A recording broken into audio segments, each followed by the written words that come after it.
मैं प्रीति हूँ। मैं एक ऐसी औरत हूँ जिसके पास हर सुख सुविधा है, मगर माँ बनने का अधिकार नहीं। इस समाज ने मेरी निसंतानता को मेरे चरित्र का दोष बना दिया। पति के ताने, ससुराल वालों की तिरस्कार भरी निगाहें और मोहल्ले वालों की चुभती बातें, सब कुछ सहती रही। फिर एक दिन मैंने वो निर्णय लिया जो शायद किसी औरत को नहीं लेना चाहिए, मगर शायद मजबूरी वही होती है जो किसी को लाचार कर देती है। ये दोपहर की एक शांत घड़ी थी। मैं अपने कमरे में बैठी थी। सामने मेरी पुरानी नौकरानी रेखा खड़ी थी, जिसकी सेवा से मेरा घर बरसों से सजा संवरा है। उसकी जवान बेटी सोनी अब 18 की दहलीज पर थी। मासूम, चुपचाप, डरी हुई सी लड़की जो हमेशा अपनी माँ की आड़ में रहती थी।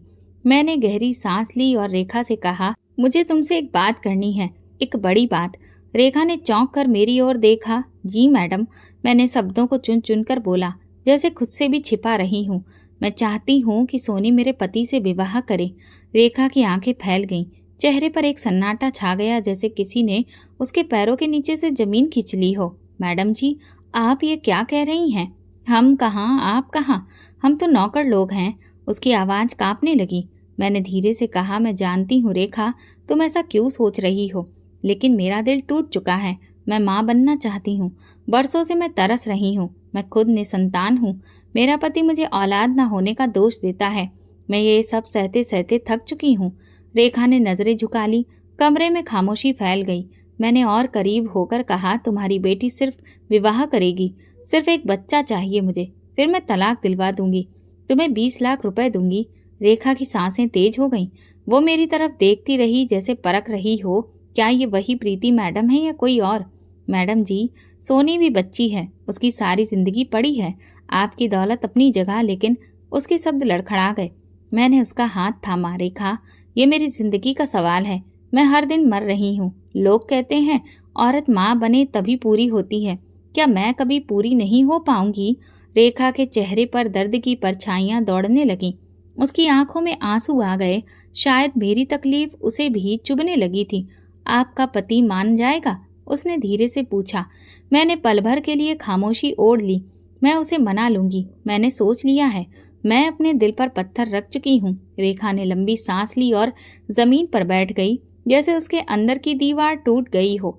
मैं अपनी बेटी को आपके हवाले कर दूंगी मैडम जी, लेकिन एक माँ का दिल आपके सुपुर्द कर रही हूँ। उसे तोड़ना मत। उसके ये शब्द मेरे दिल में तीर की तरह उतरे, लेकिन मैंने चेहरे पर ठहराव कायम रखा। मुझे कमजोर नहीं पड़ना था। मैं जानती थी ये सौदा आसान नहीं है, लेकिन माँ बनने का सपना मुझे हर हद पार करने पर मजबूर कर रहा था। उसी पल सोनी अंदर आई, चुपचाप, नजरें झुकाए। उसके चेहरे पर एक अनजानी बेचैनी थी। मैंने उसकी तरफ देखा और दिल में फैसला कर लिया, उस बच्ची को इस्तेमाल नहीं करना। बस एक बार वो लम्हा चाहिए, जिसके बाद मैं सारी जिंदगी खुद ले लूंगी। रेखा उठी, अपनी बेटी को बाजू से पकड़कर बाहर ले गई। मैं वहीं बैठी रही। खिड़की से रोशनी आ रही थी, लेकिन मेरे अंदर अंधेरा और गहरा होता जा रहा था। ये मेरी जिंदगी का पहला बड़ा फैसला था। एक ऐसा फैसला जो मेरे पति, मेरी नौकरानी, एक मासूम लड़की और खुद मेरे वजूद को बदलने वाला था। मगर मैं नहीं जानती थी कि यही मेरी बर्बादी की शुरुआत बनेगा। रात भर नींद नहीं आई। दिल में एक अनजानी बेचैनी ने डेरा डाल लिया था। सुबह नाश्ते की मेज पर मनोज हमेशा के उलट चुपचाप बैठा था। उसके हाथ में अखबार था, लेकिन नजरें कहीं और थीं। मैंने उसके सामने चाय का कप रखा और खुद भी बैठ गई। दिल तेजी से धड़क रहा था, जैसे सीने से बाहर निकल आए। एक पल को सोचा चुप रहूं, सब भूल जाऊं, मगर फिर वही खालीपन, वही सन्नाटा मुझे झकझोरने लगा। मनोज, मेरी आवाज धीमी थी, जैसे खुद भी शब्दों से डर रही हूँ। उसने अखबार से नजरें हटाई। हाँ बोलो, एक बात करनी है तुमसे। तो करो ना। उसने चाय की चुस्की ली। मैंने हाथ आपस में जोड़े, नजरें झुकाई और धीरे से कहा, मैं चाहती हूँ तुम दूसरी शादी कर लो। मनोज की चाय का कप हवा में ही रुक गया। वो मेरी तरफ देखता रहा, जैसे मैंने कोई मजाक कर दिया हो। क्या कहा तुमने? उसकी आवाज में गुस्सा था। एक लड़की है सोनी, रेखा की बेटी। मनोज की आंखें संकुचित हो गईं। चेहरा तनाव से भर गया। तुम पागल हो गई हो प्रीति। मैं किसी नौकरानी की बेटी से शादी करूं? ये मेरे लिए आसान नहीं है, लेकिन मैं तुम्हें खोए बिना माँ बनना चाहती हूँ। मेरी आवाज टूट रही थी। मनोज गुस्से से उठ खड़ा हुआ। कुर्सी पीछे सरक गई। तुम्हें शर्म नहीं आती? मैं कौन हूँ तुम जानती हो? लोग क्या कहेंगे? हंसेंगे हम पर। वो ही लोग मनोज जो मुझे मनुष्य समझते हैं, जो मुझे देखकर नजरें फेर लेते हैं, क्या वही लोग हमारे लिए इतने जरूरी हैं? ये तुम कह रही हो जो हमेशा उन्हीं लोगों की बातों पर रोती रहती हो। हाँ, रोती रही हूँ, लेकिन अब थक चुकी हूँ। तो तुम मुझे मजबूर करोगी? नहीं, मैं खुद को मजबूर कर रही हूँ। तुम्हें सिर्फ हाँ कहना है। मनोज कुछ पल चुप रहा, फिर बोला, मैं किसी नौकरानी की बेटी से शादी नहीं कर सकता। ये हम दोनों के लिए नुकसानदेह होगा। मैंने नजरें झुका ली। दिल की गहराइयों से कुछ टूट कर गिर पड़ा। मैं जानती थी उस इनकार ने मुझसे कुछ छीन लिया है, लेकिन मैं प्रीति हूँ, मैं हार नहीं मानती। मनोज के इनकार ने मुझे तोड़ दिया था, जैसे बरसों की उम्मीद एक पल में राख हो गई हो। मैंने सोचा था शायद मेरी तड़प उसका दिल पिघला देगी, लेकिन वो तो अपने घमंड में कैद निकला। मैं सारी रात कमरे में टहलती रही, कभी खिड़की से बाहर झांकती तो कभी खुद से उलझती। सुबह सूरज निकला, लेकिन मेरे लिए कोई रोशनी नहीं लाया। अंधेरा जो दिल में बस चुका था अब बर्दाश्त नहीं होता था। मैं आईने के सामने खड़ी खुद को देखती रही। बाल बिखरे हुए, आंखों के चारों ओर काले घेरे, चेहरे पर एक टूटी हुई स्त्री की परछाई। और फिर मैंने एक निर्णय ले लिया। अगर मेरे जीने की शर्त एक बच्चा है तो फिर मर जाने से क्या फर्क पड़ेगा? मरना शायद जीवन से आसान है। जहरीली गोलियां मेरे ड्रेसिंग टेबल की दराज में कई महीनों से पड़ी थी। कभी जो डर की निशानी थी, आज वही गोलियां मुक्ति का एक माध्यम लग रही थी। मैंने कांपते हाथों से दराज खोली, शीशी निकाली और पलंग पर बैठ गई। हाथ कांप रहे थे, आंखें धुंधली हो रही थीं, लेकिन दिल में एक अजीब शांति थी, जैसे ये अंतिम पीड़ा हो, फिर सब समाप्त। एक एक गोली मैंने मुंह में डाली और पानी के घूंट के साथ निगल ली। फिर कमर के बल लेट गई, आंखें बंद कर ली। शरीर में एक जलन सी दौड़ने लगी, जैसे धीरे धीरे सांसें छूट रही हों। दुनिया की आवाजें मंद होने लगी। दूर से मनोज की आवाज सुनाई दी, जैसे सपने में किसी ने पुकारा हो। दरवाजा जोर से खुला। मैं बस इतना सुन पाई, प्रीति, ये क्या कर लिया तुमने? मनोज ने मुझे बाहों में उठाया। मेरी सांसें धीमी हो रही थीं, लेकिन मैं पूरी कोशिश से उसकी आवाज को सुनने लगी। वो घबरा रहा था, परेशान हो रहा था। कार में डालकर मुझे अस्पताल ले गया। पूरी राह वो बार बार मेरा नाम पुकारता रहा, प्रीति कुछ तो बोलो, होश में रहने की कोशिश करो। अस्पताल में मेरी धड़कन को फिर से शुरू करने की कोशिश की गई। जीवन की एक नाजुक डोर थी जो पूरी तरह टूटी नहीं थी। कुछ घंटों के संघर्ष के बाद मैंने नीम बेहोशी की हालत में आंखें खोलनी शुरू की। धुंधली सी रोशनी, चेहरे पर ऑक्सीजन मास्क और सामने कुर्सी पर सिर झुकाए बैठा मनोज। मेरी आंख खुली तो उसने तुरंत सिर उठाया। उसकी आंखें लाल थीं, बाल बिखरे हुए और चेहरा पश्चाताप से भरा हुआ। उसने मेरा हाथ थामा। प्रीति, मैं नहीं चाहता था ये सब हो। तुम्हें कुछ हो जाता तो मैं मर जाता। मैंने बड़ी मुश्किल से आवाज निकाली, तुम्हें क्या फर्क पड़ता? तुम्हें तो संतान चाहिए, ना कि मैं। मनोज ने आंखें बंद कर ली, जैसे मेरे शब्द उसे चुभ गए हों। नहीं, मुझे तुम चाहिए, सिर्फ तुम। मैं पागल हो गया था, गुस्से में, अपने अहम में। लेकिन जब तुम्हें खोने का ख्याल आया तो ऐसा लगा जैसे जमीन खिसक गई हो मेरे नीचे से। मैंने धीरे से कहा, अगर मेरी जिंदगी से इतनी मोहब्बत है तो फिर मेरी इच्छा क्यों नहीं समझते? मैं समझता हूँ प्रीति, अब समझता हूँ। उसकी आवाज में नरमी थी, एक टूटे हुए इंसान की। आज मैंने उसकी तरफ देखा। तो क्या तुम शादी करोगे सोनी से? वो कुछ देर चुप रहा, नजरें मेरे चेहरे से हटा ली और खिड़की की ओर देखने लगा। फिर धीरे से बोला, अगर ये तुम्हारे जीने की शर्त है तो हाँ, मैं मानता हूँ। मेरी आंखों से आंसू बहने लगे। सच कहूँ, मुझे उसकी रजामंदी सुनकर खुशी नहीं हुई, बस एक सुकून मिला। घर का माहौल खामोश था, मगर उस खामोशी में एक बोझ लटका हुआ था। वो दिन आ चुका था जिसका ख्याल भी मुझे कभी मंजूर नहीं था, और अब मैंने खुद ही उसे हकीकत बना दिया था। सोनी की शादी मेरे पति मनोज से हो चुकी थी। एक विवाह जिसे मैंने खुद अपने हाथों से मुमकिन बनाया, अपने दिल पर पत्थर रखकर एक सपने को पूरा करने के लिए। विवाह की रस्में बेहद सादा थीं। कुछ गवाह रेखा की आंखों में बेचैनी, सोनी का सहमा और खामोश हुआ चेहरा। सोनी और मनोज का एक सपाट चेहरा, जैसे वो अपने आप से नजरें चुरा रहा हो। विवाह के वक्त मनोज को देख मेरी सांस जैसे थम गई। मेरे पति को किसी और के साथ देखना एक ऐसा पल था जो शायद उम्र भर मेरी आंखों में घूमता रहेगा। शाम को सब चले गए। सोनी का जोड़ा अब उसकी खामोशी में दफन हो चुका था। रेखा उसे मेरे पुराने कमरे में छोड़कर चली गई। मैंने खुद को अपने कमरे में बंद कर लिया। दिल में एक अजीब शोर था, जैसे कोई चिल्ला रहा हो कि ये सब गलत है। मगर मैंने खुद को समझाया, ये बलिदान है, ये सिर्फ एक कदम है माँ बनने की ओर। मैंने तकिए में मुंह छुपाकर खुद को खामोशी से रोने दिया। रात का हर पल पीड़ा में बीता। सन्नाटा दीवारों से टकराकर लौटता रहा। कमरे में घड़ी की टिक टिक दिल पर हथौड़े की तरह लग रही थी। मैंने खुद को दोष दिया, खुद को दिलासा दिया और खुद ही खुद से लड़ती रही। सुबह की हल्की रोशनी में मैंने खुद को आईने के सामने खड़ा पाया। आंखों के चारों ओर काले घेरे और चेहरे पर मासूमियत। मैं अब वो प्रीति नहीं रही थी जो कभी जीवन से भरपूर थी। मैं अब एक खाली स्त्री थी जो एक बच्चे की आस में सब कुछ दांव पर लगा चुकी थी। नाश्ते की मेज सजी हुई थी, मगर मेरी भूख कहीं खो चुकी थी। रेखा ने नजरें चुराई। शायद उसे भी समझ नहीं आ रहा था कि क्या कहना है।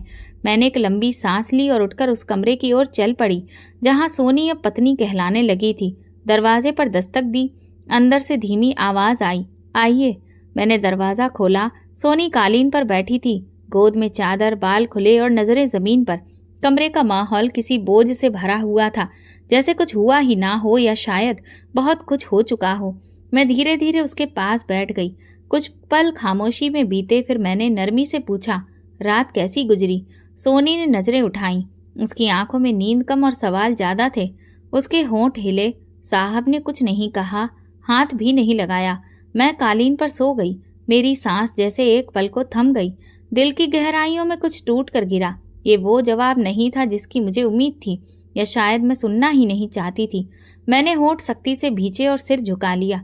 उसने कुछ नहीं कहा, कुछ भी नहीं। मैंने धीमे से दोहराया, खुद को यकीन दिलाने के लिए, नहीं दीदी जी। वो बस चुपचाप लेटे रहे, फिर उठकर दूसरे कमरे में चले गए। सोनी की आवाज़ बेरंग थी, जैसे वो खुद को भी नहीं जानती थी कि ये सब क्या था। मैं उठ खड़ी हुई। कदम जैसे जमीन पर भारी पड़ रहे थे। एक अजीब गुस्से, दुख और उलझन ने मेरे दिल में चोट मारी। दरवाज़ा बंद करके मैं बाहर निकली। रेखा मेरी तरफ बढ़ी, कुछ कहना चाहा, मगर मेरे चेहरे को देखकर खामोश हो गई। मैं अपने कमरे में वापस आई और दरवाज़ा अंदर से बंद कर लिया। कमरे की खामोशियां अब शोर में बदल चुकी थीं। मेरे अंदर कुछ खौल रहा था, जैसे कोई लावा जो फूटने ही वाला हो। सोनी की बातों ने मेरे दिल पर वो चोट मारी थी जिसका दर्द मेरी हड्डियों तक उतर गया था। जिस बलिदान की नींव पर ये सब किया, वो अगर पहला ही कदम ना उठा सके तो आगे क्या बचेगा? ये सब क्या था? कोई खेल, या सिर्फ मेरे घावों पर नमक छिड़कने का एक नया तरीका? सुबह का वक्त था। मनोज नाश्ता कर रहा था, जैसे कि कुछ हुआ ही ना हो, जैसे कल रात उसने किसी लड़की से विवाह नहीं किया, जैसे कोई बदलाव आया ही ना ही हो। वो खामोश था, नाश्ता कर रहा था और अखबार पर नजरें गड़ाए बैठा था। मैंने उसकी ओर देखा और मुझे उसके चेहरे पर वो ऊब, वो अरुचि दिखाई दी जो किसी जबरदस्ती के निर्णय को ढो रहे व्यक्ति के चेहरे पर होती है। मैं खामोशी से उसके सामने जा खड़ी हुई और आवाज दी, मनोज। वो अखबार से नजरें हटाकर मेरी ओर देखने लगा। मैं पूछना चाहती हूँ, रात तुमने सोनी के साथ कुछ? मेरी आवाज मेरे हलक में ही अटक गई। मनोज ने फौरन नजरें चुराई। क्या मतलब तुम्हारा? मैंने कदम आगे बढ़ाया। साफ बात करो, तुमने उसे उसका अधिकार क्यों नहीं दिया? एक पल जैसे ठहर गया। उसका चेहरा तन गया, जैसे किसी ने उसकी बेरुखी को उजागर कर दिया हो। प्रीति, तुम्हें शर्म नहीं आती? ये सवाल पूछते हुए। शर्म? मैं हंसी, एक कड़वी घायल हंसी। शर्म तो उसे आनी चाहिए जो विवाह करके अपनी पत्नी को कालीन पर सोने दे। मनोज ने कुर्सी पीछे खींची और खड़ा हो गया। वो कम उम्र लड़की है, 18 साल की, समझी तुम? वो तुम्हारे बराबर की औरत नहीं। मैं 40 साल का आदमी हूँ, वो अभी जवान भी नहीं हुई ठीक से। ये तुम्हें उस वक्त याद क्यों नहीं आया जब तुमने उससे शादी की? उस वक्त तो तुम्हारी जुबान पर कोई आपत्ति नहीं थी। वो शादी तुम्हारे कहने पर हुई। प्रीति, तुम्हारी जिद पर, तुम्हारी जान लेने की कोशिश, तुम्हारी जिद्दी इच्छा, अब उसका नतीजा मेरे सिर क्यों डाल रही हो? मैं एक कदम और आगे बढ़ी, चेहरा उसके बिल्कुल पास ले जाकर बोली, मनोज, मैंने तुम्हें मजबूर किया। हाँ, क्योंकि मुझे बच्चा चाहिए, मुझे सिर्फ बच्चा चाहिए। मनोज का चेहरा गुस्से से लाल हो गया। उसने हाथ की मुट्ठी बंद कर ली, जैसे कि वो खुद को रोक रहा हो। तुम इतनी निर्दयी हो चुकी हो, एक लड़की को सिर्फ एक कोख समझती हो, इंसान नहीं। हाँ, मैं निर्दयी हो चुकी हूँ, क्योंकि दया से कुछ नहीं मिला। सालों की निसंतानता, तुम्हारे ताने, लोगों की नफरत, समाज की बातें, इन सब ने मेरे अंदर की औरत को खत्म कर दिया। वो मेरी तरफ घूरता रहा, जैसे मेरे अंदर कोई अजनबी स्त्री खड़ी हो। तुमने सोचा भी है, अगर कल वो लड़की गर्भवती नहीं हुई, अगर वो बांझ निकली, तब क्या करोगी? तब की तब देखी जाएगी। लेकिन अभी तुम उसके करीब जाओ, उसे उसका अधिकार दो, वरना सब कुछ बेकार है। और अगर मैं नहीं गया तो फिर बताओ, तुमने हाँ क्यों की थी? क्यों मुझे अस्पताल से जीवित घर लाए थे? क्यों मेरे हाथ थामे थे कि मेरी जान बचाओगे? क्या ये सब झूठ था? मनोज चुप हो गया। उसके चेहरे पर पछतावा भी था, गुस्सा भी और शायद डर भी। मैं जानती थी उसके लिए ये आसान नहीं था, लेकिन मैं अब कोमलता की कोई गुंजाइश नहीं छोड़ चुकी थी। मेरे अंदर सिर्फ खालीपन था, और वो खालीपन किसी की कोख से भरना था, चाहे किसी और की ही हो या मेरी खुद की। मनोज ने सिर झुका लिया, जैसे हार मान रहा हो, मगर उस हार में भी एक बगावत छुपी थी। वो नहीं चाहता था कि ये सब हो, लेकिन वो जानता था कि अब वापसी का दरवाज़ा बंद हो चुका है। मैं वहां से लौट गई, लेकिन मेरे कदमों में वजन था।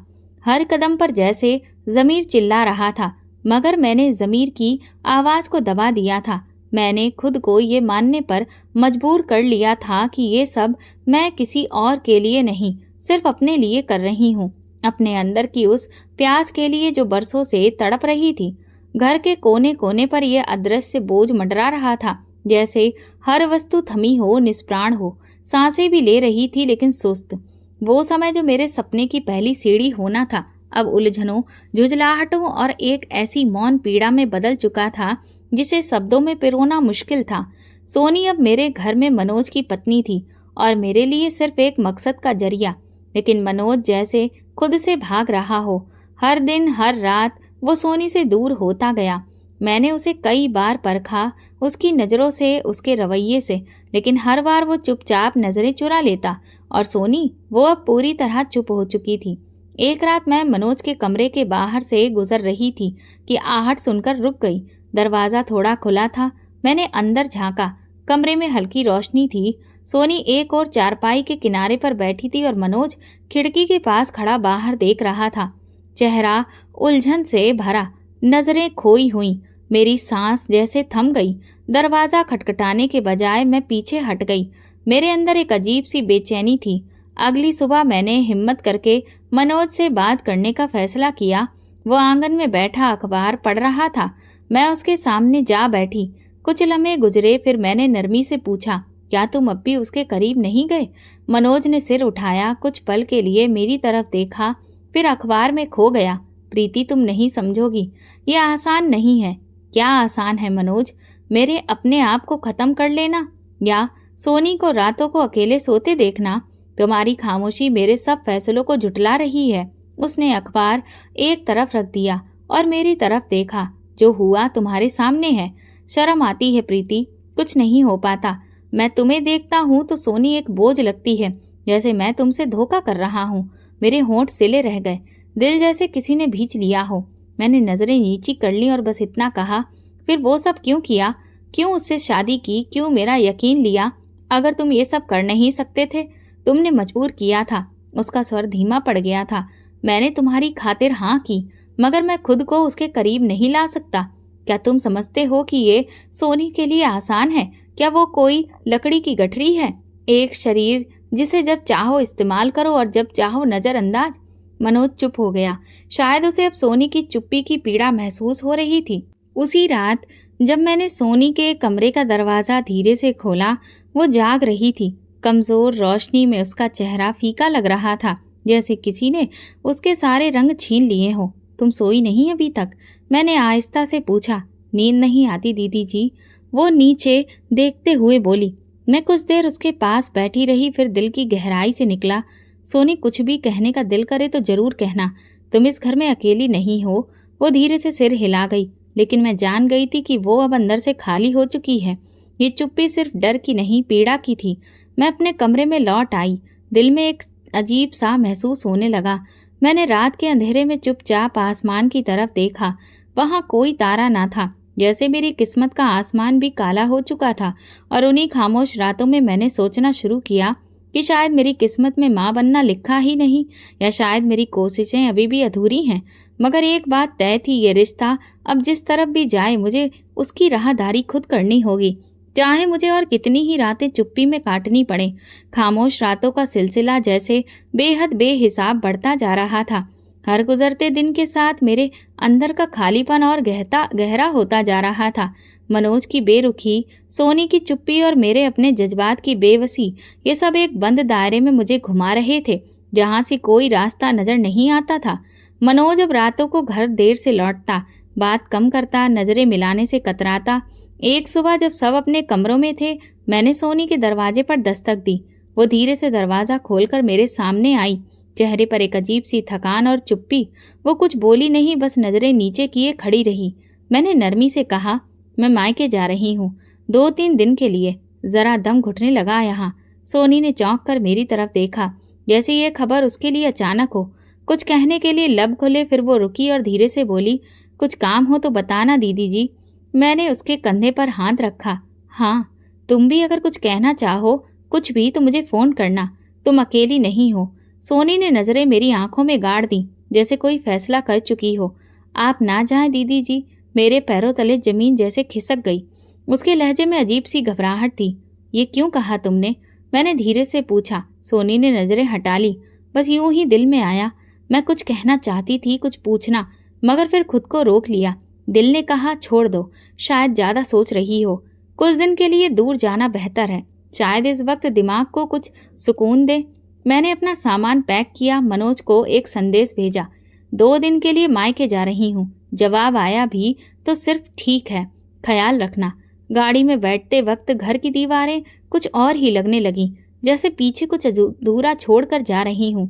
सोनी का चेहरा आंखों में घूम रहा था, उसकी आंखों की नमी, उसकी आवाज की कांपती लय और वो आखिरी वाक्य, अभी मत जाओ, घूम रहा था। ये वाक्य मेरे मन में ऐसे चिपक गया जैसे सदियों पुराना कोई सपना, जो जागते में भी पीछा न छोड़े। माँ के घर आकर भी मैं चैन से ना रह सकी। अम्मा बार बार पूछती, ठीक हो ना, क्या हुआ है? और मैं हर बार झूठ बोलती, सब ठीक है, बस थोड़ी थकान है। मेरे हाथों में चाय का कप था और दिमाग में सोनी। उसकी आंखें मेरे दिल दिमाग में तस्वीरों की तरह छिपी थीं। 2 दिन गुजर गए। मैंने खुद को समझाया कि ये वक्त शायद बेहतर है। शायद सोनी और मनोज इस दौरान एक दूसरे के करीब आ जाएं। शायद मेरी गैर मौजूदगी उनके बीच की दीवार गिरा दे। मगर दिल की गहराइयों में एक उलझन थी, जो हर पल और भी ज्यादा गहरी होती जा रही थी। तीसरे दिन शाम को सोनी का कोई संदेश न आया। रेखा ने भी संपर्क नहीं किया। मैंने फोन उठाया, नंबर मिलाया, मगर कॉल उठाई न गई। दिल में हल्का सा डर बैठ गया। मैंने अगली कॉल मनोज को की। इस बार उसने तुरंत फोन उठा लिया। सब ठीक है? मैंने जल्दी से पूछा। हाँ, सब ठीक है, तुम चिंता मत करो। मनोज की आवाज में वही सपाट लहजा था, जैसे कुछ छुपाने की कोशिश कर रहा हो। मैंने सोनी के बारे में पूछना चाहा, मगर उसने बात का रुख बदल दिया। तुम कब वापस आ रही हो? कल सुबह, मैंने जवाब दिया, मगर दिल में एक तूफान उठ चुका था। वो रात बहुत लंबी थी, नींद आंखों से मीलों दूर थी। मैं नहीं जानती थी मेरी गैर मौजूदगी में क्या हो चुका है, लेकिन इतना यकीन था कि कुछ तो ऐसा है जो मेरी वापसी का इंतजार कर रहा है, कुछ जो मुझे झंझोड़ कर रख देगा, कुछ जो शायद सब कुछ बदल देगा। सुबह सूरज निकला तो मैंने खुद को फिर उसी दोहरे रास्ते पर पाया, जाना है या नहीं। लेकिन अजीब बात थी, दिल जैसे चाहता भी था कि मैं अभी ना जाऊं। शायद डर था, शायद थकान, या शायद जिद। फोन उठाया और सोनी का नंबर मिलाया। दूसरी बैल पर उसने फोन उठा लिया। नमस्ते दीदी जी। उसकी आवाज कांप रही थी। नमस्ते, कैसी हो? मैंने जैसे आम सी बात की। ठीक हूँ, आप ठीक हैं? कब वापस आ रही हैं? मैंने पल भर को रुकावट की, फिर सर्द लहजे में बोली, नहीं आ रही, अभी कुछ दिन और रुकूंगी। दूसरी तरफ कुछ पल के लिए चुप्पी साध दी। फिर उसने धीरे से कहा, दीदी जी आप आ जाएं। सोनी, मैंने तुम्हें पहले भी कहा था, मुझे बच्चा हर हाल में चाहिए। तुम जानती हो ये सब क्यों हुआ। अब तुम्हें खुद आगे बढ़ना होगा। लेकिन दीदी जी, उसने कहना चाहा, लेकिन मैंने बात काट दी। तुम साहब के करीब होने की कोशिश करो, उनके साथ समय बिताओ। मैं तुमसे मोहब्बत नहीं मांग रही, बस एक कर्तव्य निभाने को कह रही हूँ। ये शादी इसलिए हुई थी कि मैं माँ बन सकूं। दीदी जी, वो मुझसे बात भी नहीं करते, आंख नहीं मिलाते, उसकी आवाज भीगी हुई थी। तो तुम कोशिश करो, उन्हें पास आने दो। पुरुष को एहसास से ज्यादा वातावरण चाहिए। तुम उनके लिए वो वातावरण बनाओ, नरमी से, चुप्पी से, जैसे एक पत्नी करती है। सोनी चुप हो गई। उसकी सांसों की आवाज़ फ़ोन पर साफ सुनाई दे रही थी। मैं तुम्हें तकलीफ में नहीं देखना चाहती सोनी, लेकिन अगर तुम भी कोशिश ना करो तो ये सब बेकार जाएगा। और याद रखो, अगर ये मौका गया तो ना तुम्हें कुछ मिलेगा ना मुझे। मैंने फ़ोन बंद कर दिया।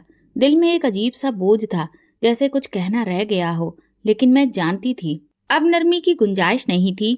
सोनी ने मेरी आंखों के सामने शादी की थी। उसकी मासूमियत, उसकी खामोशी, सब मैंने अपनी खुदगर्जी से रौंद दी थी। अब मुझे अपनी जिद पूरी करनी थी, हर कीमत पर। उसी रात रेखा का संदेश आया, दीदी जी सोनी चुप चुप रहने लगी है, कुछ खाती भी नहीं, कृपया वापस आ जाइए। मैंने संदेश सुना मगर जवाब नहीं दिया। फिर फोन आया, इस बार सोनी की कॉल थी। मैंने कुछ पल देखा, फिर कॉल उठाई। दीदी जी मैं क्या करूं, वो मुझे देखते भी नहीं, आप वापस आ जाइए ना। उसकी आवाज में घबराहट थी और वही बेबसी जो मेरे दिल को चीरने लगी।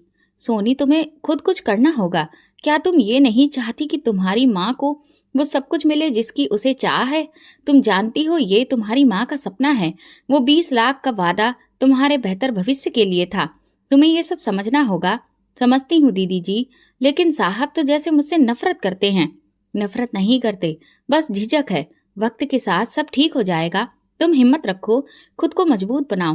तुम अब सिर्फ रेखा की बेटी नहीं हो, तुम अब एक पत्नी हो, और पत्नी को अपना हक खुद लेना पड़ता है। सोनी ने जवाब नहीं दिया, मगर उसकी खामोशी में एक थकान थी। मैंने फोन बंद किया और दिल पर हाथ रख लिया। कुछ देर में अम्मा कमरे में आई। मेरे चेहरे को गौर से देखकर बोली, कुछ ठीक नहीं लग रहा तुम्हें? मैंने गर्दन हिला दी। बस थोड़ी सी थकान है। वो मेरे करीब बैठ गई, हाथ पर हाथ रखा। प्रीति, अगर कोई ऐसा फैसला कर लिया हो जो दिल में खटकता रहे तो उसे निभाना बड़ा महंगा पड़ता है। वक्त पर लौट आना सीखो। मैं चुप रही। अम्मा को कैसे बताती कि मैं लौटने के काबिल नहीं रही। मैंने अपनी जिद के साथ वो दरवाज़ा बंद कर दिया था जिससे लौटने का ख्याल भी मेरे अंदर डर पैदा करता था। उसी रात सोने से पहले मैंने दिल में एक दुआ की कि या तो सोनी मेरे सपने को सच कर दे, या वक्त मुझे इतना पत्थर दिल बना दे कि मैं सोनी के आंसू देखकर भी आंखें ना झपकाऊं। एक दिन माँ बाहर गई थी और मैं कमरे में अकेली बैठी थी। एक पुराना एल्बम निकाला, तस्वीरें पलटते पलटते हाथ रुक गया, आंखें ठहर गई। एक तस्वीर थी जिसमें मैं सफेद जोड़े में बैठी थी, हाथों में मेहंदी और चेहरे पर वो मासूम चमक जो नई नवेली दुल्हन की होती है। उस वक्त मुझे नहीं मालूम था कि शादी के बाद एक दिन मेरी सबसे बड़ी पहचान यही बनेगी, बांझ। तस्वीर को हाथ से नीचे रखते ही जहन की स्क्रीन पर वो पल उभरने लगा जो आज तक मेरे अंदर जिंदा थे। वो दिन जब हमने शादी के बाद 1 साल पूरा किया था। अम्मा की आंखों में उम्मीद थी, ससुराल की औरतों के चेहरों पर बेसब्री और मेरे अंदर एक अनजाना डर। जब 1 साल बाद भी खुशखबरी नहीं आई तो लोगों के अंदाज बदलने लगे, ताने तीखे होने लगे। पहले तो बस सवाल होते थे, क्या खबर नहीं आई? फिर ताने बनने लगे, अच्छी भली लड़की है। और फिर कानाफूसी होने लगी, किसी किसी के नसीब में संतान नहीं होती। मोहल्ले की औरतें जब गर्भवती होती तो मेरे घर का रास्ता बदल लेती। एक बार एक औरत के बच्चे की पैदाइश हुई तो उसकी सास ने मुझे फंक्शन में नहीं बुलाया। वजह ये कि कुछ औरतों की परछाई बच्चे पर भारी पड़ती है। मैंने उस दिन आईने के सामने खड़े होकर खुद को देखा। कोई निशान, कोई दाग तो नहीं था मेरे चेहरे पर। फिर ये मनुष्यत क्यों जुड़ी थी मुझसे? मैंने मनोज को बताया। आंखों में नमी थी, आवाज भीग रही थी। मुझे लोग मनोज कहते हैं। मनोज, तुम्हें भी शर्मिंदगी होती होगी मेरी वजह से। वो हंसा नहीं, न रुका। वो बस सीधा सा जवाब दिया, शर्मिंदगी की बात है प्रीति, ये वो रात थी जब मैं पूरी तरह टूट गई थी। सोफे पर, जमीन पर, बिस्तर पर, जहां जगह मिली आंसू बहाए। मैं किस पाप की सजा भुगत रही हूँ। उसके बाद एक दवाइयों का सिलसिला शुरू हुआ। इलाज, टेस्ट, सब आजमाया। हर माह एक नया सपना, हर माह एक नई उम्मीद और हर महीने एक नई मायूसी। मेरी पूरी जिंदगी एक कैलेंडर में कैद हो गई थी जिसमें दिन नहीं, सिर्फ उम्मीदें और इनकार दर्ज थे। एक दिन मनोज ने मुझे दवा की पर्ची लाकर दी और साथ ही तंज किया, शायद ये आखिरी कोशिश हो, इसके बाद तुम्हें मान लेना चाहिए कि तुमसे नहीं हो सकता। मैंने वो पर्ची फाड़ दी थी। उस दिन आंखों में आंसू थे। मैंने सोनी से शादी इसलिए करवाई थी कि शायद वक्त, तकदीर सब मिलकर वो दरवाज़ा खोल दे जो बरसों से बंद था। लेकिन अब लग रहा था वो दरवाज़ा एक और कैद की तरफ खुल गया है।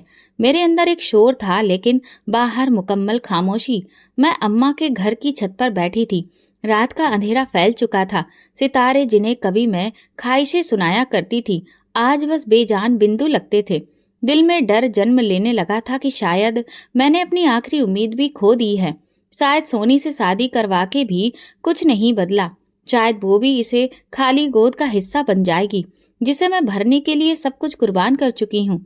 मैंने अपने हाथों को देखा, वही हाथ जिनसे मैंने सोनी के सिर पर प्यार रखा। लेकिन अब दिल के किसी कोने में एक और ख्याल उठ रहा था, अगर सोनी भी मेरी तरह निसंतान निकली तो क्या मैं फिर उसे भी कसूरवार ठहराऊंगी या खुद को? मैं जानती थी वक्त मेरे फैसले पर फैसला सुनाने वाला है, और उस फैसले की कीमत शायद मेरे सहारे, मेरे रिश्ते, यहाँ तक कि मेरी पहचान तक हो सकती है। रात की ठंडी हवा चेहरे पर लगी, मगर अंदर का बुखार बढ़ता जा रहा था। माँ जी की दहलीज पर खड़े होकर मैंने सिर्फ इतना कहा, अगर ये कुर्बानी भी व्यर्थ गई तो फिर बस अफसोस रह जाएगा, क्योंकि मैंने सिर्फ एक गोद भरने की ख्वाहिश की थी, बस एक गोद। अतीत की दहलीज पर बैठी मैं अभी ये सब सोच रही थी। अचानक मोबाइल की घंटी ने मुझे चौंका दिया। स्क्रीन पर सोनी का नाम था और दिल को जैसे किसी ने मुट्ठी में ले लिया हो। मैंने फौरन कॉल उठाई। दीदी जी, उसकी आवाज में कंपन थी, घबराहट और वही पुरानी थकन। लेकिन आज कुछ और भी था। क्या हुआ सोनी? मैंने जल्दी से पूछा। वो फूट फूट कर रो दी। अल्फाज गड़बड़ा गए। फिर संभल कर बोली, वापस आ जाइए। साहब साहब मुझे कुछ कर देंगे। मेरे जिस्म में जैसे बिजली सी दौड़ गई। डर ने गला घोट लिया। क्या किया उसने? क्या किया मनोज ने? बस आप आ जाइए। मैं नहीं जानती वो क्या चाहता है। मैं यहाँ नहीं रह सकती। कॉल कट हो गई। मैं सांस लेने के लिए भी रुक गई। एक लम्हा भी जाया किए बिना मैंने सामान समेटा। अम्मा ने रोका, पूछा क्या हुआ, मगर मैंने कुछ ना कहा। सिर्फ एक वाक्य निकला, सोनी खतरे में है। गाड़ी में बैठते ही मैंने लगातार सोनी को कॉल की, रेखा को संदेश भेजा, लेकिन कोई जवाब नहीं आया। जब मैं घर पहुंची तो मनोज आंगन में खड़ा था, खामोश, आंखों में किसी अजनबी सी हालत। मैं लपक कर उसके पास पहुंची। कहाँ है सोनी? उसने मुझे फोन किया था। वो डरी हुई थी। क्या किया तुमने? मनोज ने मेरी तरफ देखा, चेहरा सपाट, आवाज सख्त। मैंने उसे तलाक दे दिया है। मेरे कदम वहीं पर जम गए, जैसे कि जमीन ने मेरे तलवों से मिट्टी ही खींच ली हो। क्या? मेरी आवाज खामोशी में बदल गई। तलाक दे दिया? वो मुड़ा और अंदर जाने लगा। मैंने उसका बाजू पकड़ा, जोर से झटका। बच्चा हुआ भी नहीं और तुमने उसे तलाक दे दिया? ये सब क्या था? ये शादी, ये वादे सब झूठे थे। मनोज ने मेरी आंखों में देखा। मैं नहीं चाहता कि वो मेरे साथ रहे, ना अब ना कभी, बस खत्म। कहाँ है वो? पता नहीं। झूठ मत बोलो मनोज, मैं चीखी। तुमने उसके साथ कुछ किया है, तुमने उसे नुकसान पहुंचाया है। प्रीति, मैंने जो करना था कर लिया। अब वो माँ बेटी इस घर में नहीं है और मुझे उनका कोई पता नहीं है। मैं पागलों की तरह कमरे से निकली, सोनी के कमरे में गई। खाली अलमारियां खुली हुई थीं, कपड़े चादर सब गायब। रेखा के कमरे में गई, सन्नाटा था, जैसे कभी कोई था ही नहीं। घर में उनका कोई नामो निशान नहीं बचा था। दिल जैसे धक्क से रह गया। मैंने नौकरों से पूछा, किसी को कुछ मालूम नहीं था। मैंने करीबी अस्पतालों को फोन किया, पुलिस स्टेशन तक का रुख किया, लेकिन ना रेखा का कोई रिकॉर्ड था, ना सोनी का। जैसे जमीन निगल गई हो उन्हें। रात हो चुकी थी और मैं कमरे में बैठी अपने बालों में हाथ दिए बस सोचती रही। एक हफ्ता पहले जिस लड़की ने मुझे कहा था वापस आ जाइए, आज वो खुद कहाँ है? मेरे अंदर एक खाली गूंज थी, एक सवाल जो गूंजता रहा, क्या मैंने अपनी जिद में किसी को तबाह कर दिया? क्या सोनी की आवाज सिर्फ मेरी ख्वाहिश का तूफान बनकर दब गई? मनोज मेरे पास से गुजरा। मैंने उसका रास्ता रोक लिया। तुमने कहाँ भेजा उन्हें? रेखा और सोनी को कहाँ छुपाया है? वो लम्हा भर को रुका, फिर धीरे से कहा, प्रीति, तुमने मुझे मजबूर किया था। अब जो हुआ उसकी जिम्मेदारी भी तुम पर ही है। मैं पीछे हट गई। दिल में एक खौफ था, एक खालीपन और एक पछतावा जो जख्म की तरह ताजा था। वक्त गुजरता रहा, लेकिन ना सोनी का कोई सुराग मिला, न रेखा की कोई खबर आई।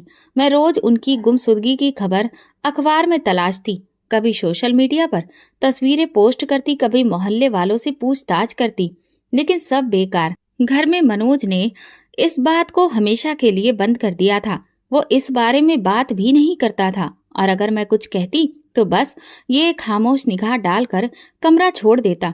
वो खालीपन जो मैंने बरसों पहले महसूस किया था, सोनी की चीख, उसका डरा हुआ लहजा, वो आखिरी कॉल, सब रोज रात को मेरे कानों में गूंजते।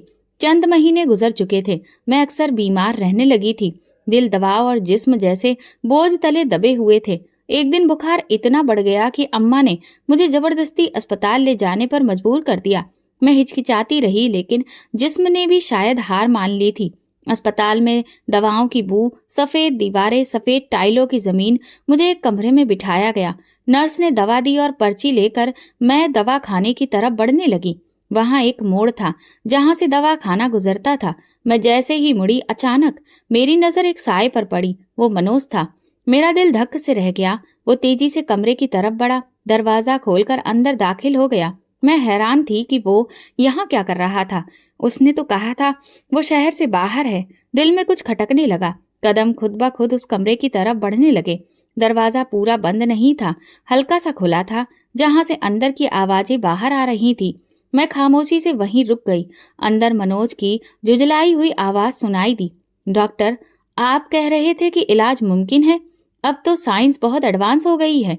क्या अभी भी मेरा इलाज नहीं हो सकता? क्या अब भी मैं बाप नहीं बन सकता? मेरे हाथ से पर्ची छूटकर जमीन पर गिरी, लेकिन मैं हिली नहीं। अंदर से डॉक्टर की थकी हुई आवाज सुनाई दी। मैंने तुम्हें पहले भी बताया था मनोज, कुछ चीजें बहुत मुश्किल होती हैं। तुम्हें अपना राज किसी को नहीं बताना चाहिए था। मनोज का लहजा बुलंद हो गया। मैं क्या करता? मेरी बीबी को बच्चे चाहिए। मैं तो खुद बांझ हूं और वो रोज खुद को कोसती है। मेरी मदद करने के नाम पर एक झूठा रिश्ता पाल रही है। एक लम्हे को जैसे कमरा घूम गया। मैं दीवार से टेक लगाकर खड़ी रही। आंखें खुली थी, लेकिन मंजर धुंधला हो गया था। मनोज बांझ था। मेरे जहन में वो तमाम साल गूंजने लगे जब उसने मुझे ताने दिए थे, मेरे वजूद पर शक किया था, लोगों के सामने मुझे शर्मिंदा किया था। उस वक्त भी जब मैं रो रो कर कहती थी काश मैं माँ बन सकती, और वो खामोश बैठा रहता, जैसे मैं ही सारी इस गलती की जड़ हूँ। मेरी सांस अटकने लगी। मैं वहां से पीछे हटी, तेज तेज कदमों से चलती हुई वहां से बाहर निकली। मेरे पैरों के नीचे से जमीन निकल चुकी थी। बाहर आकर मैंने एक बेंच पर बैठने की कोशिश की, लेकिन वजूद साथ ना दे सका। मैं वहीं जमीन पर बैठ गई। लोग आ जा रहे थे, लेकिन मुझे किसी की परवाह नहीं थी। मनोज बांझ था। ये वो राज था जो उसने बरसों से छुपा रखा था, एक ऐसा सच जिसने मेरी जिंदगी को जहन्नुम में झोंक दिया था। मैंने सोनी को शादी के लिए मजबूर किया, खुद को तोड़ा, अपनी इज्जत, मासूम लड़की की मासूमियत, सब दांव पर लगा दिया। और जिसके लिए ये सब किया, वो तो खुद औलाद पैदा करने के काबिल ही नहीं था। मेरे दिल में एक चीख उठी, लेकिन मैंने लबों पर हाथ रख लिया। मुझे अस्पताल की सर्द हवाएं काटने लगीं और एक एक लम्हा मुझे मेरे ही फैसलों की लाशें दिखाने लगा। मैं वहां बहुत देर बैठी रही, फिर चुपचाप गाड़ी में आकर बैठी और ड्राइवर को घर चलने का कहा। रास्ते में कोई बात ना की, बस मनोज के अल्फाज गूंजते रहे। मैं खुद बांझ हूं। ये राज सिर्फ राज नहीं, जख्म बन चुका था। ऐसा जख्म जो बरसों से मेरे अंदर लहू करता रहा, मगर जिसका दर्द अब जाकर समझ आया। घर पहुंचकर मैं सीधा अपने कमरे में गई। आईना देखा, अपने आप से सवाल किया, क्या मैं वाकई वो औरत हूं जो बरसों से खुद को इल्जाम देती आई, या मैं सिर्फ उस आदमी का अक्स थी जिसने अपनी कमजोरी मुझ पर थोप कर खुद को मर्द समझा। वो रात खामोशी में नहीं, सच्चाई की दहाड़ में गुजरी, और मुझे अब यकीन था मेरी जिंदगी का सबसे बड़ा धोखा मेरे सबसे करीब वाले ने दिया था। दरवाजा खुला तो कमरे की रोशनी एक लम्हे को चुभने लगी। मैं वही थी, वही प्रीति, लेकिन अब मेरे अंदर कुछ भी वैसा नहीं था। कदम थके हुए थे, लेकिन अंदर जो तूफान उठ रहा था वो फटने के करीब था। मेरे दिल में एक ही सवाल, एक ही चीख, एक ही जख्म बार बार तेज हो रहा था। अगर वो खुद बांझ था तो फिर उसने मेरे वजूद को क्यों रौंद डाला? मनोज लॉन्च में बैठा था, जैसे किसी और दुनिया का बंदा हो। मैं खामोशी से उसके सामने जाकर खड़ी हो गई। उसने सर उठाया, लेकिन मेरी आंखों में कुछ देखकर नजरें झुका ली। मैंने एक जुमला कहा, सीधा, कड़ा और चुभता हुआ, जब तुम ही बांझ थे तो मेरी जिंदगी बर्बाद क्यों की? मनोज की सांस अटकी, जैसे ये सवाल नहीं सजा हो। वो सर झुकाए रहा, कुछ न बोला। शायद उसके पास कहने को कुछ बचा ही नहीं था, या शायद उसकी खामोशी में ही सच का इनकार छुपा था। मुझे उसकी नजरें देखकर सब मालूम हो चुका था। खामोशी गूंजने लगी, दीवारें जैसे ताना दे रही थीं। मैं मुड़ी और कमरे से निकल गई। आंगन में पहुंचकर मैंने आसमान की तरफ देखा। अचानक दरवाजे की तरफ से आहट हुई। पुराने चौकीदार ने आकर नमस्कार किया। उसकी आंखों में कुछ हिचकिचाहट थी। जैसे कि वो कुछ कहना चाहता हो, मगर जुबान साथ नहीं दे रही थी। मैंने उसे बैठने का इशारा किया। क्या बात है? उसने नजरें झुकाई और आहिस्ता से बोला, दीदी जी, एक बात दिल में बहुत दिनों से थी, अब शायद कहना जरूरी हो गया है। मैंने उसे गौर से देखा। वो बूढ़ा शख्स जिसने बरसों मेरा दरवाजा खोला, मेरे दुख सहे, मेरी खामोशी देखी, आज वो कुछ ऐसा कहने जा रहा था जो सब कुछ बदल सकता था। जिस दिन सोनी चली गई, उस दिन मैंने साहब को देखा था। वो एक अजनबी आदमी को लेकर सोनी के कमरे की तरफ गए थे। मुझे लगा शायद कोई रिश्तेदार है, लेकिन जब रात को चीख सुनाई दी, मैं दौड़कर गया तो सोनी का दरवाजा खुला था। वो जमीन पर बैठी रो रही थी और वो आदमी जल्दी से निकलकर चला गया।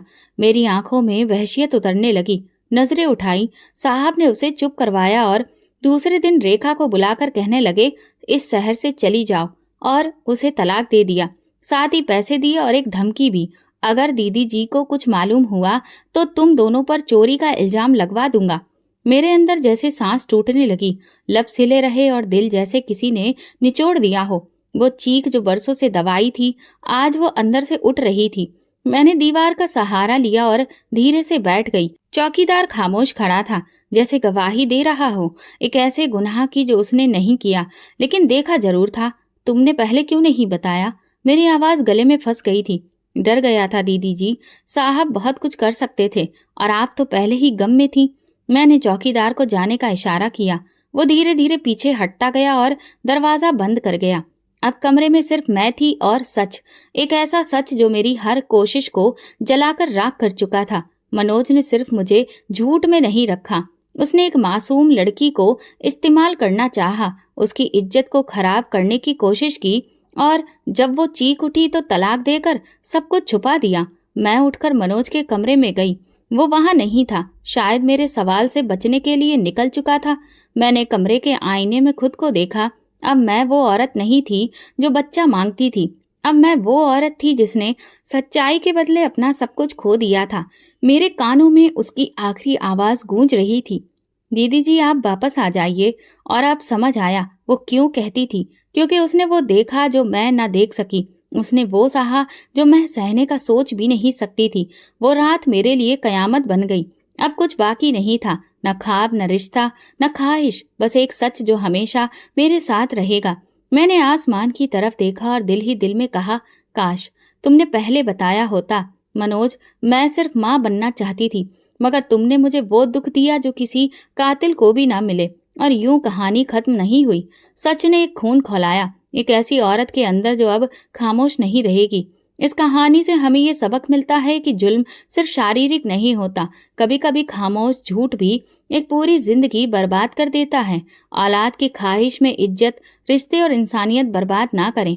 हर दुख की जड़ सिर्फ औरत नहीं, सच को जानने की हिम्मत हर रिश्ते को बचा सकती है। दोस्तों, अगर आपको हमारी कहानी पसंद आई हो तो कमेंट करके ज़रूर बताएं। वीडियो को लाइक करें और ज़्यादा से ज़्यादा शेयर करें।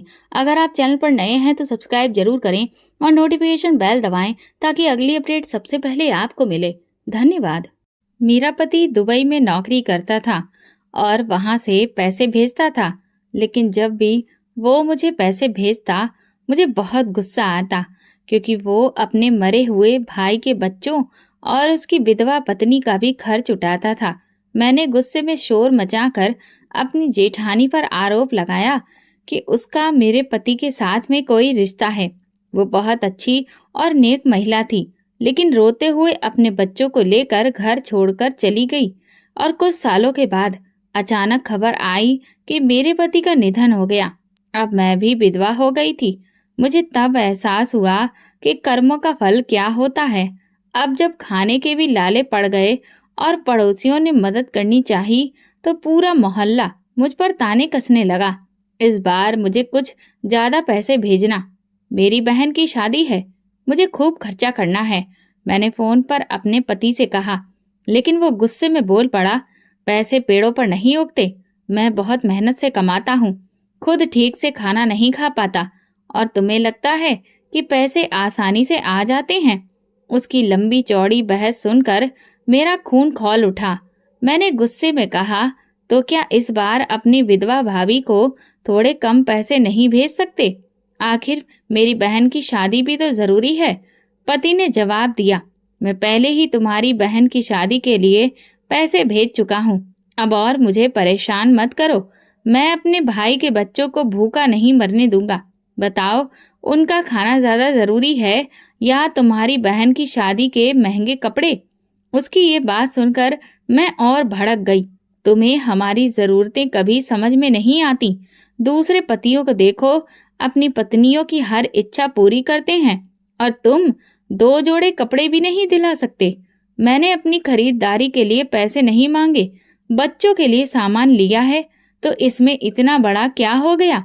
मैंने फोन पर ही झगड़ा शुरू कर दिया तो उसने गुस्से में फोन काट दिया। मैं तिलमिलाकर रह गई। मेरा बस चलता तो उसे पकड़कर जोर से हिला देती। गुस्से में मैंने मेज पर रखा गिलास उठाकर जमीन पर दे मारा। मेरा नाम विनीता है। हमारे घर में हमेशा गरीबी का माहौल था। पापा ने 7 बेटियां पैदा करने के अलावा कुछ खास नहीं किया था। उनकी कमाई बहुत कम थी और व्यवहार भी अच्छा नहीं था। वह हमेशा गुस्से में रहते थे और माँ से लड़ते रहते थे। माँ भी कम नहीं थी, क्योंकि उनके 4 भाई थे और वो अपने भाइयों की धौंस पापा पर जमाती थी। पापा जब लड़ाई करते तो माँ भी उन्हें करारा जवाब देती। कभी कभी लगता कि गलती पापा की है, कभी लगता कि माँ की, लेकिन असल समस्या गरीबी थी। माँ की कई इच्छाएं थीं जो कभी पूरी नहीं हो पाती थीं। इसी वजह से वो हमेशा चिड़चिड़ी रहती और पापा को भी यही लगता कि वो सारी इच्छाएं पूरी नहीं कर सकते।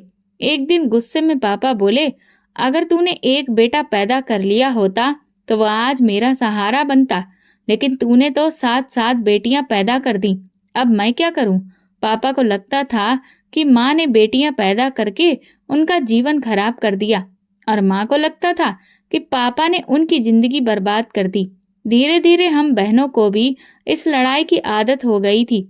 अब अगर घर में शांति होती तो लगता कि कुछ गड़बड़ है। शायद माँ पापा बीमार हैं। मेरी बड़ी बहन घर का सारा काम संभालती थी। माँ कहती, जब मैंने 7 लड़कियां पैदा की हैं तो घर का काम तो संभालो। मैं 5वें नंबर पर थी तो घर के छोटे मोटे कामों में बड़ी बहनों की मदद करती थी। कब हम सब बड़ी हो गईं, पता ही नहीं चला। जब माँ हमें जवान होते देखती तो चिंता में डूब जाती। उन्हें लगता कि अच्छे रिश्ते आएं और हमारी शादी हो जाए, लेकिन रिश्ते इतने आसान नहीं थे। लड़के वाले बिना दहेज शादी करने को तैयार नहीं होते थे और पापा के पास देने के लिए कुछ नहीं था। इस वजह से माँ का गुस्सा और बढ़ गया था। 3 बहनों की शादी हो चुकी थी, अब 4 बहनें बची थीं। पापा का बोझ हल्का होने का नाम ही नहीं ले रहा था। मुझे भी माँ पापा पर तरस आता, लेकिन मैं कर ही क्या सकती थी? बस अपनी शादी का इंतजार कर रही थी ताकि इस घर से बाहर निकल सकूं। जब मेरी शादी का नंबर आया तो किस्मत से लड़का दुबई में काम करता था। ये सुनकर मेरी खुशी का ठिकाना नहीं रहा। मुझे लगा कि मेरी जिंदगी अब पूरी तरह से बदल जाएगी। रिश्ता फौरन तय कर दिया गया और 15 दिन बाद शादी की तारीख भी तय हो गई। लेकिन जब पता चला कि शादी के बाद मैं अपने पति के साथ दुबई नहीं जाऊंगी बल्कि यहीं ससुराल में रहूंगी, तो मेरे सारे सपने टूट गए। मैंने अपने पति से बहुत जिद की कि वो मुझे भी अपने साथ दुबई ले जाए, लेकिन उसने साफ मना कर दिया। ये मुमकिन नहीं है।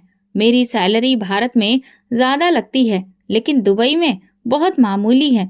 अगर तुम्हें वहां पर ले गया तो खर्च कैसे उठाऊंगा? वहां के खर्चे बहुत ज्यादा हैं। मुझे ऐसा लगा जैसे किसी ने मेरे सपनों को चूर चूर कर दिया हो। उसने मुझे समझाने की कोशिश की, मगर मैं समझने के लिए तैयार ही नहीं थी। मैंने कहा, मुझे कुछ भी नहीं पता, हम किसी भी तरह गुजारा कर लेंगे। तुम बस मुझे अपने साथ में ले चलो, मैं कोई नौकरी कर लूंगी। मेरी बात सुनकर उसने अपना सिर पकड़ लिया और बोला, ये कोई भारत नहीं है कि तुम वहां जैसे चाहो गुजारा कर लो। वहां पर रहना आसान नहीं होता, वहां ऐसे नहीं चलता।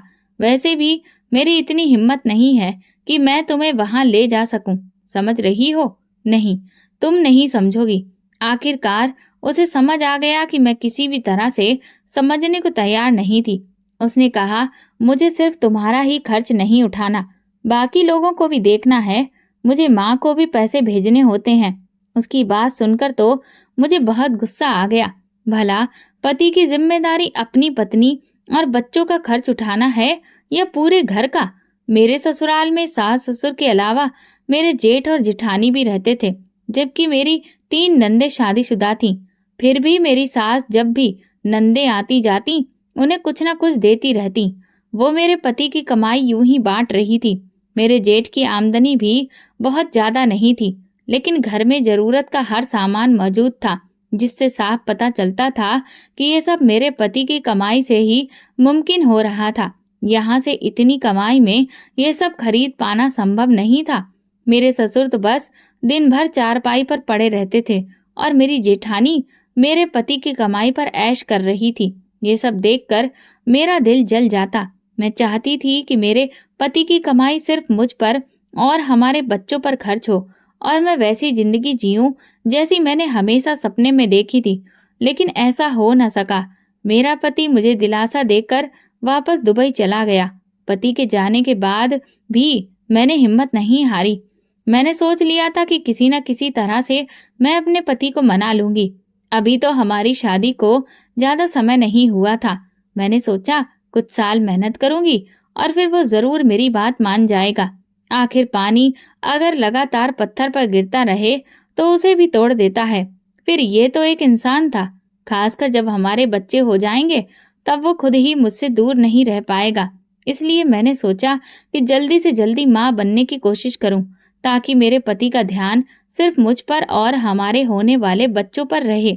मेरा पति साल में सिर्फ एक बार घर आता था और 2 महीने रुककर वापस चला जाता था। मैं उसकी वापसी का बेसब्री से इंतजार करती। मेरी सास मुझसे घर के काम करने के लिए कहती, लेकिन मैं साफ मना कर देती। आखिर मैं क्यों करूं? जब मेरे पति की कमाई पर पूरा घर पल रहा था, तो घर का काम मेरी जेठानी को करना चाहिए था। वो बिना कुछ कहे घर का सारा काम कर लेती। उसने कभी भी ना तो सास से बहस की और ना ही मुझसे काम करने को कहा। अगर वो कहती भी तो मैं उसे मुंह तोड़ जवाब देना जानती थी, लेकिन उसने कभी मुझे ऐसा कुछ भी नहीं कहा। वो चुपचाप सब काम कर लेती। मैं जब चाहती अपनी मर्जी से काम कर लेती और जब मन नहीं होता तो किसी काम को हाथ तक नहीं लगाती। कुछ महीनों के बाद मेरी सास ने मेरे पति से मेरी शिकायत करनी शुरू कर दी। फिर मेरे पति ने मुझे फोन पर समझाना शुरू कर दिया, लेकिन मैंने तो साफ कह दिया, जब आप घर आएंगे तो मैं खुद आपको सब कुछ बता दूंगी। सास की बातों पर ध्यान देने की जरूरत नहीं है। मेरा पति समझदार था। उसने मेरी बात मान ली और मुझे फोन पर नसीहतें देना बंद कर दिया। साल के आखिर में मेरा पति घर वापस आया। मैं हर समय उसके आसपास रहने लगी ताकि इस बार उसे अपने साथ दुबई ले जाने के लिए मना सकूं। मेरा एक और मकसद था, जल्दी से जल्दी माँ बनना, ताकि मेरे पति को बच्चों की याद सताए और वो मजबूर होकर मुझे अपने साथ ले जाए। मैं जानती थी कि जो काम पत्नी नहीं करवा सकती वो बच्चे बड़ी आसानी से करवा लेते हैं। मेरे पति के जाते ही मैं माँ बनने वाली थी। मैंने उसे ये खुशखबरी दी तो वो भी बहुत खुश हुआ। मेरी खुशी का कोई ठिकाना नहीं था। मेरा पति इस खबर से बहुत खुश था। फिर मुझे एक बेटा हुआ। अब तो मेरे पति की हर चीज मेरे हाथ में थी। मैं जो भी फरमाइश करती वो उसे पूरा करने में लगा रहता। उसे अपने बेटे से बहुत प्यार था। मैंने उससे कह दिया कि मुझे खर्चे के लिए अलग से पैसे भेजे, क्योंकि मैं तुम्हारी माँ के सामने बच्चे की छोटी मोटी जरूरतों के लिए हाथ नहीं फैला सकती। उसने मुझे अलग से पैसे भेजने शुरू कर दिए, जिनमें से कुछ मैं खुद पर खर्च कर लेती और बाकी पैसे बचाकर अपनी बहनों के लिए तोहफे खरीदती, जिससे वे बहुत खुश हो जाती। मेरी अभी 2 बहनें बची थीं, जिनकी शादी बाकी थी। माँ पापा अब काफी बूढ़े हो चुके थे। माँ ने काम पर जाना छोड़ दिया था और पापा की मामूली सी पेंशन से ही घर का खर्च चलता था। बाकी की मदद मैं कर दिया करती थी। हमारे परिवार में सिर्फ मेरी ही शादी एक अच्छे घर में हुई थी। बाकी बहनों के घरों में तंगी थी। मेरी 6 नंबर की बहन की शादी थी और इस मौके पर मेरा पति भी दुबई से आया हुआ था। मैं पूरी तरह से सज धज कर अपने पति के साथ शादी में गई। वहां मौजूद सभी रिश्तेदार मेरी चमक दमक देखकर हैरान थे। हर कोई कह रहा था, तुम तो बिल्कुल बदल गई हो, पहले से ज्यादा खूबसूरत लग रही हो। मेरी कजिन्स मेरी तारीफ करते नहीं थक रही थी और मैं खुशी से फूली नहीं समा रही थी। यही तो मैं चाहती थी कि मैं सबसे अलग और खास लगूं। और सच में मैं सबसे अलग दिख रही थी। मेरे पति ने मुझे शादी के लिए महंगा जोड़ा खरीदने से नहीं रोका, बल्कि उसने मेरी बहन की शादी के खर्चे में भी काफी मदद की। दहेज देने से लेकर खाने पीने तक हर चीज में उसने दिल खोलकर खर्च किया। मैंने सोच लिया था कि अब मैं अपने पति से एक अलग घर बनवाने की फरमाइश करूंगी, जहां मैं अपनी मर्जी से रह सकूं। मैं हमेशा के लिए जेठानी के साथ तो नहीं रह सकती थी। मेरे सास ससुर का क्या था, वे आखिर कब तक जिंदा रहते। वे चाहे तो हमारे साथ नए घर में रह सकते थे, लेकिन जेठानी के बच्चे बहुत शरारती थे। वे हमेशा घर में उधम मचाते रहते थे। मेरे कमरे में भी बिना पूछे आ जाते और फिर मेरे बच्चे को तंग करने लगते। कभी उसे सोते से उठा लेते, कभी गोद में उठाकर बाहर ले जाते। मुझे ये सब बिल्कुल भी पसंद नहीं था। मैं अपने बच्चे को अपनी मर्जी से सुलाना और उठाना चाहती थी। इसीलिए मैंने अपने पति से कहा कि मुझे अलग घर चाहिए। मेरे पति ने भी मेरी बात मान ली। उन्होंने कहा, अलग घर बनाना बहुत अच्छी बात है। मैं जितने पैसे भेजता हूँ उससे कुछ ज्यादा पैसे भेज दिया करूंगा, लेकिन तुम्हें उनमें से कुछ बचत करनी होगी। चाहो तो एक एफडी खुलवा लो, लेकिन पैसा बचाओ ताकि हम अपने लिए कुछ कर सकें। मेरे पति बहुत समझदार थे और मेरी हर बात जल्दी ही समझ जाते थे। हाँ हाँ, मैं जरूर पैसे बचाऊंगी और फिर हम अपनी मर्जी का घर खरीद लेंगे। ये सोचकर मेरी आंखों में खुशी के दिए जल उठे और मेरे होठों पर मुस्कान आ गई। मेरी शादी को 3 साल हो चुके थे कि फिर मेरे ससुर का निधन हो गया। वैसे तो मैं उनसे ज्यादा करीब नहीं थी, इसलिए मुझे बहुत ज्यादा दुख नहीं हुआ, लेकिन उनकी पेंशन से घर का खर्चा चलता था, जो कि अब खत्म हो गया। अब सारा खर्च मेरे पति पर आ गया था। वो दुबई में थे, इसलिए ससुर की मौत पर आ नहीं सके, लेकिन वो बहुत दुखी थे। मुझे इस बात की चिंता थी कि अब घर का पूरा खर्च मेरे पति को ही उठाना होगा और मेरी बचत का काम भी रुक सकता था। ससुर की मौत को 6 महीने ही हुए थे कि एक और हादसे ने हमारी जिंदगी बदल दी। मेरे जेठ काम पर गए थे, लेकिन वो सही सलामत वापस नहीं लौटे। पता नहीं क्या हुआ कि काम के दौरान ही उनकी मौत हो गई। उस घटना से घर में कोहराम मच गया। मेरी सास पहले ही ससुर की मौत के गम से अभी उभर नहीं पाई थी। अब जवान बेटे की लाश देखकर वो पागल जैसी हो गई। जिठानी और उसके बच्चे भी फूट फूट कर रो रहे थे, जिसे देखकर मेरी भी आंखों से आंसू छलक पड़े। मुझे ये सोचकर चिंता हो रही थी कि अब जेठानी और उनके बच्चों का खर्च कौन उठाएगा। उनके आगे पीछे तो कोई भी नहीं था, और वैसे भी इस समय कौन रिश्तेदार मदद के लिए आगे आता। मेरी सास ने जेठानी के सिर पर हाथ रखते हुए कहा, अब से तू मेरी बहू नहीं, मेरी बेटी है और तू मेरी जिम्मेदारी है। मुझे पहले से पता था कि वो अपने बेटे पर गर्व कर रही थी, जो दुबई में रहता था। मेरी माँ ने मेरी जेठानी और उसके बच्चों की पूरी जिम्मेदारी ले ली थी। घर का खर्च वैसे ही चल रहा था। मेरी माँ, पापा की पेंशन और राजीव की कमाई भी बंद हो गई थी। अब मेरे पति अकेले ही पूरे घर का खर्च चला रहे थे। मेरा दिल इस बात पर दुखी था कि मेरे पति मेरी जेठानी के 4 बच्चों का खर्च उठा रहे थे, जबकि उनकी कमाई पर मेरा और मेरे बच्चों का हक था। ये वो समय था जब हमें अपने लिए कुछ बचत करनी चाहिए थी, एक अलग घर बनाना चाहिए था और बच्चों के भविष्य की चिंता करनी चाहिए थी, लेकिन ऐसा हो ही नहीं पा रहा था। अब मेरे पति भी मुझे पैसे देते हुए हिचकिचाने लगे थे और मेरी कोई बचत नहीं हो पा रही थी। मेरे सारे सपने टूटते जा रहे थे। मैं जो अलग घर बनाने का सपना देख रही थी, वो बिखर चुका था और ये बात मुझे बिल्कुल भी बर्दाश्त नहीं हो रही थी। मैं चिड़चिड़ी और गुस्सैल हो गई थी। मैं वैसे भी अपनी माँ से ज्यादा बातें नहीं करती थी, लेकिन अब तो मैंने उनसे बिल्कुल बात करना छोड़ दिया था। मैं उनकी किसी भी बात की परवाह नहीं करती और जेठानी से भी दूरी बनाकर रखती थी। वो जानती थी कि मुझे ये सब बिल्कुल पसंद नहीं है कि मेरा पति उसकी जिम्मेदारियां उठाए। मेरी सासू माँ अब बीमार रहने लगी थी और ज्यादातर वक्त अपने कमरे में गुजारती थी। मैं जेठानी को ताने मारने से नहीं चूकती। मैं उसे हमेशा ये जताने की कोशिश करती कि वो मेरे पति की कमाई पर पल रही है और उसके बच्चे ऐश कर रहे हैं, जबकि मेरा पति विदेश में अकेले मेहनत कर रहा है। मेरी सबसे छोटी बहन की शादी करीब आ गई थी। मैंने अपने पति से कहा कि मुझे खर्चे के लिए ज्यादा पैसे भेजो, तो उन्होंने कुछ पैसे भेज दिए, लेकिन वे काफी नहीं थे। मैं चाहती थी कि मैं अपनी बहन की शादी में अच्छे से तैयार होकर जाऊं, ताकि लोग मेरी तारीफें करें। जब मैंने अपने पति से और पैसे मांगे तो उन्होंने साफ मना कर दिया।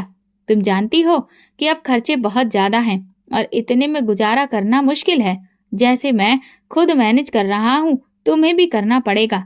मैं उनकी बात सुनकर हैरान रह गई। मेरी बहन की शादी थी, भला मैं खर्चे कैसे कम कर सकती थी? लेकिन वे दूसरों पर तो पैसा लुटा रहे थे, जबकि मुझ पर खर्च करने से उन्हें तकलीफ हो रही थी।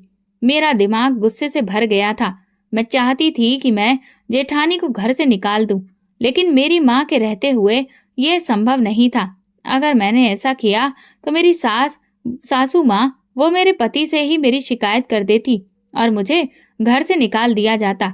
मैं गुस्से में घुट घुट कर जीने लगी थी। मेरे पास और कोई रास्ता नहीं था। मेरा पति मेरी पकड़ से बिल्कुल बाहर था और मेरी सासू माँ घर की मालकिन बनी बैठी थी। लेकिन जल्दी मुझे मौका मिल गया। मेरे पति और उनके बड़े भाई की मौत का सदमा मेरी सासू माँ ज्यादा दिनों तक सहन नहीं कर सकी और फिर बीमार होकर 2 साल के अंदर ही चल बसी। वे राजीव की मौत से बहुत ज्यादा बीमार पड़ गई और बिस्तर पर लग गई और उनकी हालत लगातार बिगड़ती जा रही थी। फिर एक दिन उन्होंने दुनिया को अलविदा कह दिया। मेरे पति और जेठानी सासू माँ की मौत पर बहुत दुखी थे। जेठानी की तो पूरी दुनिया ही उजड़ गई थी। मेरी सासू माँ ही उनका सहारा थी। वो उनके बच्चों का पूरा ध्यान रखती थी, लेकिन मेरे बच्चों की परवाह नहीं करती थी।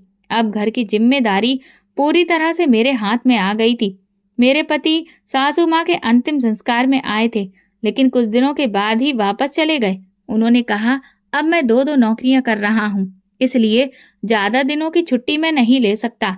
मैंने सोच लिया था कि मैं अपनी जेठानी को अब ज्यादा दिनों तक घर में टिकने नहीं दूंगी।